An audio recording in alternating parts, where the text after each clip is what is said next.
नेताजी की बात कर रहे थे, स्वर्गीय नेताजी को हम नमन करते हैं। और एक बात मुझे भी याद आता है कि सैफई में जब, आज की बात नहीं, ये उस समय की बात है जब छुआछूत की बात बहुत होती थी समाज में। उस समय पे भी नेताजी जब हिंदू विद्यालय में पढ़ाया करते थे तो उनके साथ में एक सहपाठी होता था, वो भी वाल्मीकि समाज से, लेकिन हिंदू विद्यालय में साथ में था उनके। तो जब उसके घर में कार्यक्रम हुआ तो नेताजी ने कहा कि हम तुम्हारे यहाँ कार्यक्रम में जरूर आएंगे, तुम हमारे मित्र हो। शादी का या कोई कार्यक्रम था, खाने पीने का समारोह था, वहां खाने के लिए गए। तो जब गए तो नेताजी को अपने सैफई गांव से खबर पहुंची कि भाई अगर तुम उस कार्यक्रम में गए हो और खा के आओगे तो तुम लोगों को, तुम्हें गांव से निकाला किया जाए। आप यकीन मानिएगा नेताजी का उस समय का जवाब था कि अगर मुझे अपने गांव से निकालना है तो निकाल देना। जिस व्यक्ति ने दोस्ती से लेके आज तक मेरा सहयोग दिया है उसके घर भी जाऊंगा और उसके यहाँ पे आधी रोटी पूरी रोटी जैसी मिलेगी उसको भी खाते हैं। और उन्होंने किया। जो लोग नेताजी के साथ रहे उनसे आप पता करेंगे तो ये किस्सा पूरे प्रदेश में चर्चित रहा है।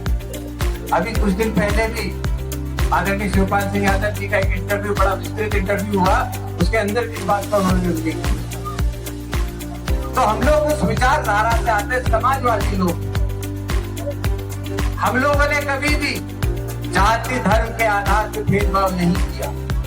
प्रमाण है कि जब जब समाजवादी की सरकार आई तो अगर कन्या विद्याधन दिया तो हमने हर समाज की लड़की को कन्या विद्याधन देने का काम किया।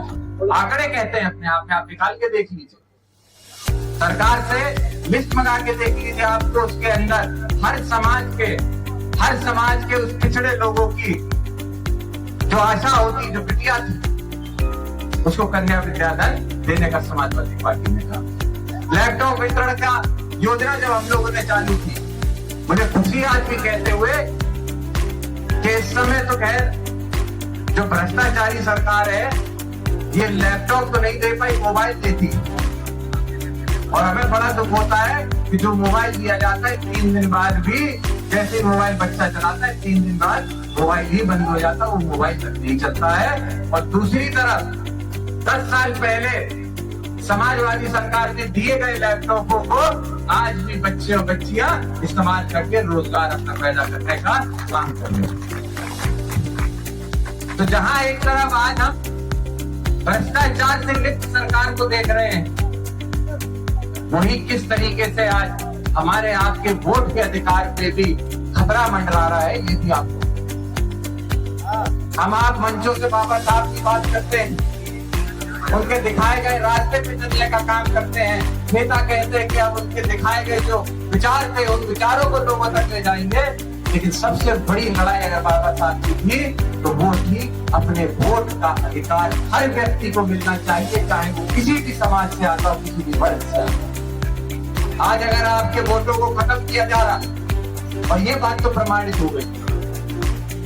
पहले तो ये कहा जाता था कि विपक्ष के लोग हैं वो सिर्फ वोट चोरी की बात करते हैं, बेईमानी की बात करते हैं, क्योंकि हम लोग चुनाव हार जाते तो वोट चोरी और बेईमानी की बात करते हैं। लेकिन अभी आपने देखा भारतीय जनता पार्टी के ही पूर्व के मंत्री जो मौजूदा में स्थिति में हमारे साथ सांसद हैं, अब वो खुद बीजेपी के दफ्तर में बैठ के कह रहे हैं कि साहब वोटों की बेईमानी होती है और चुनाव आयोग को उसको देखना चाहिए। तो जब सत्ता में बैठे लोग भी इस बात को कह रहे हैं तो आप खुद कल्पना कर लो कि कितने बड़े पैमाने पर देश ही नहीं, प्रदेश के अंदर नहीं, पूरे देश में चोरी चल रही है, वोट की चोरी। ये बेईमान लोग, आप पुराने आंकड़े उठा के देखना, 24 का भी 22 का भी, कुछ ही ऐसी सीटें होती हैं विधानसभा 22 के चुनाव में जो समाजवादी पार्टी 5000 वोट से लेके 10,000 वोट के अंतर में हारी है।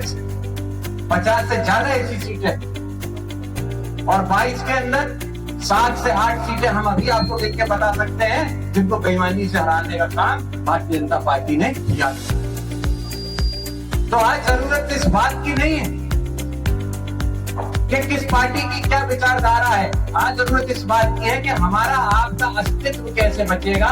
जो आपके छोटे छोटे बच्चे हैं, इनके अधिकारों के लिए आप कैसे लड़ाई लड़ पाओगे जब आपके वोट के अधिकार भी आपके छीन गए। खुद कल्पना करिए कि जब आपके वोट की ताकत आपसे खत्म हो जाएगी तो कौन नेता आपके गांव में विकास की बात करने आएगा?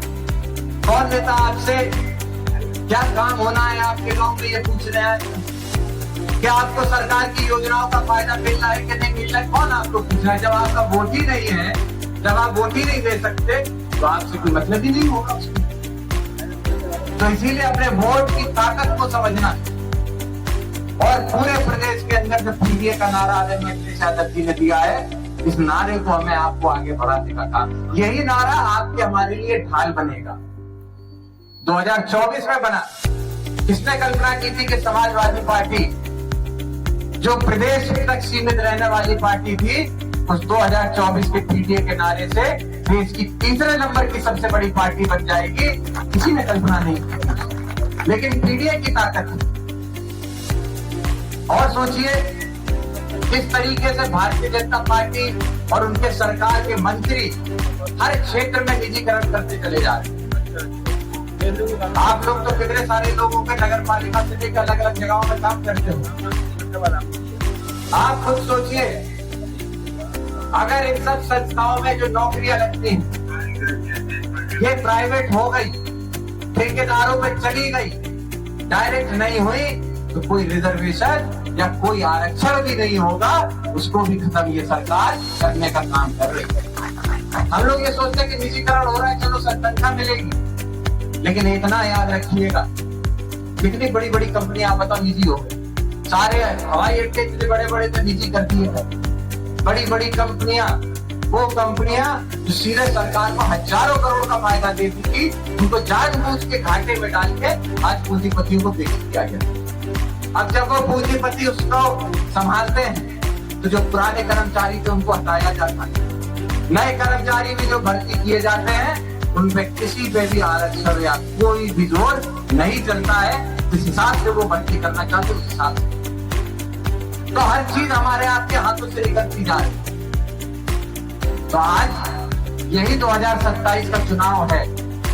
आपको हमको अलग अलग, हम भले ही अलग अलग समाज से अलग अलग वर्ग से आते हैं, लेकिन जैसे कहा जाता है कि हर हाथ की एक सारी उंगलियां एक बराबर नहीं होती, लेकिन अगर सारी उंगलियों का सहयोग मिले, लड़ाई लड़ने, मुट्ठी को खोलना इतना आसान नहीं है। तो हमें आपको एक होना, हमें आपको इसलिए एक नहीं होना कि हमारे आपके समाज की बात हो, हमें आपको इसलिए एक होना है ताकि हमारे आपके अधिकार जो बाबा साहब और हमारे स्वतंत्रता सेनानी अपने जान की कुर्बानी देने के बाद आज हमको यहाँ तक पहुंचाया है, अगर उनके हम लोगों को सपनों को जिंदा रखना है, उसके लिए आज हमें आपको एक होना पड़ेगा, एक साथ लड़ना पड़ेगा, तभी इन बेईमानों से हम आप कर सकते हैं।